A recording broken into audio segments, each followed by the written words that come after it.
چاہے کتنے سال لگ جائے دفعہ 370 کو ضرور بحال کریں گے، doctor Farooq Abdullah. National conference کے صدر اور سابق وزیر اعلیٰ ڈاکٹر فاروق عبداللہ کا کہنا ہے کہ ان کی پارٹی دفعہ 370 کو ضرور بحال کرائے گی، چاہے اس میں طویل عرصہ بھی کیوں نہ لگ جائے۔ انہوں نے الزام لگایا کہ جموں کشمیر میں جو کچھ ہو رہا ہے دلی اس کی ذمہ دار ہے۔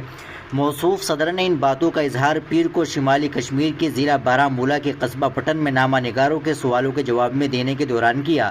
محبوبہ مفتی کے نیشنل کانفرنس کے بارے میں ایک بیان کے متعلق انہوں نے کہا، وہ بہت کچھ کہتی ہے۔ ان سے میرا سوال ہے کہ محبوبہ جی کے والد 20 سال تک کانگریس میں رہے، کس نے ان کو پارٹی چھوڑنے پر مجبور کیا؟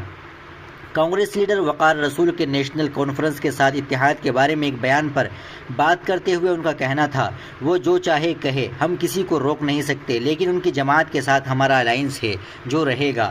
دفعہ 370 کے بحالی کے متعلق وزیر دفاع راجناتھ سنگھ کے بیان کے بارے میں پوچھ جانے پر ڈاکٹر فاروق عبداللہ نے کہا، میرا ان سے سوال ہے کہ ان کی پارٹی کو یہ دفعہ ہٹانے میں کتنے سال لگ گئے ہیں؟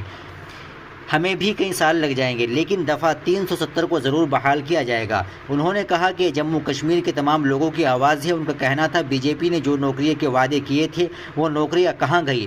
وہ جو کہتے تھے کہ یہاں دفعہ 370 کی وجہ سے دہشت گرد ہے، اب وہ یہاں 5 برسوں سے حکومت کر رہے ہیں تو دہشت گردی کہاں سے آ گئی؟ انہوں نے کہا، جو کچھ یہاں ہو رہا ہے دلی اس کی ذمہ دار ہے۔ سابق وزیر اعلیٰ نے دعویٰ کیا کہ جموں کشمیر میں ہونے والے اسمبلی انتخابات نیشنل کانفرنس کانگریس الائنس جیتے گی۔ ناظرین اکرام، آپ اس بیان سے متعلق کیا کہنا چاہتے ہیں کمنٹ باکس میں ضرور بتائیں۔ ویڈیو کو لائک اور شیئر ضرور کریں، چینل کو بھی سبسکرائب کر لیں۔